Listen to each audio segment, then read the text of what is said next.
Sister நான் தங்கச்சி மாதிரி நினச்சி தான் வீட்டுக்குள்ளே விட்டேன். இப்போ கூட நான் ஒரு சகோதரியோட பேசிட்டேன், தெரிஞ்ச பிள்ளை, ஆனால் இன்னைக்கு என் புருஷன் என்னோட இல்லை, அந்த பிள்ளையோட போயிட்டார். 2 பிள்ளைகளை வச்சுட்டு நான் தனி மரமாக இருக்கேன். பிஸ்னஸ்ல அப்படிதான், நல்லவங்க தான், நல்லா பேசினாங்க, பேச பேச நல்லா இருந்துச்சு, அதனால தான் அவங்க கூட சேர்ந்து பிஸ்னஸ் பண்ணலாம்னு நினச்சேன், அதனால தான் அவங்க கூட உட்காந்து சம்பாஷித்தேன்.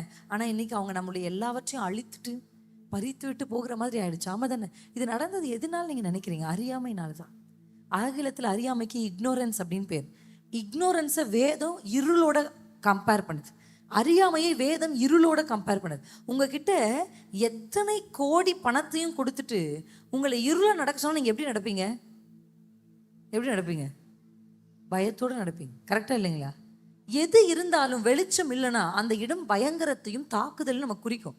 எதுவுமே இல்லை சார், வெளிச்சம், லைட்ல இருக்கிற ஒருத்தங்க கையில காசு பணம் இல்லைனாலும் பரவாயில்ல, அந்த வெளிச்சத்தை தைரியமா நடப்பாங்க. எத்தனை பேருக்கு புரியுது? அல்லேலூயா, ஆமென். ஆண்டவருடைய வெளிச்சம் உங்களுக்கு வேணும்.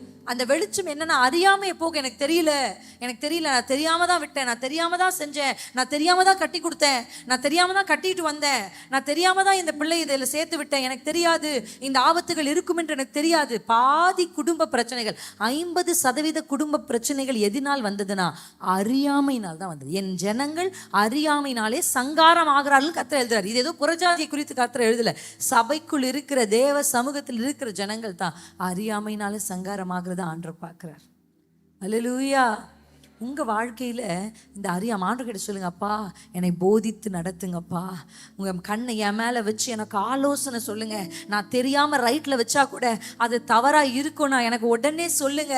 உங்க சத்தத்தை கேட்டு நடக்கிற ஒரு ஆடாக, அல்லேலூயா, என் ஆடுகளின் சத்தத்துக்கு செவி கொடுக்கும், நான் அவைகளுக்கு நித்திய ஜீவனை கொடுப்பேன் ஆண்டவர் சொல்றார்.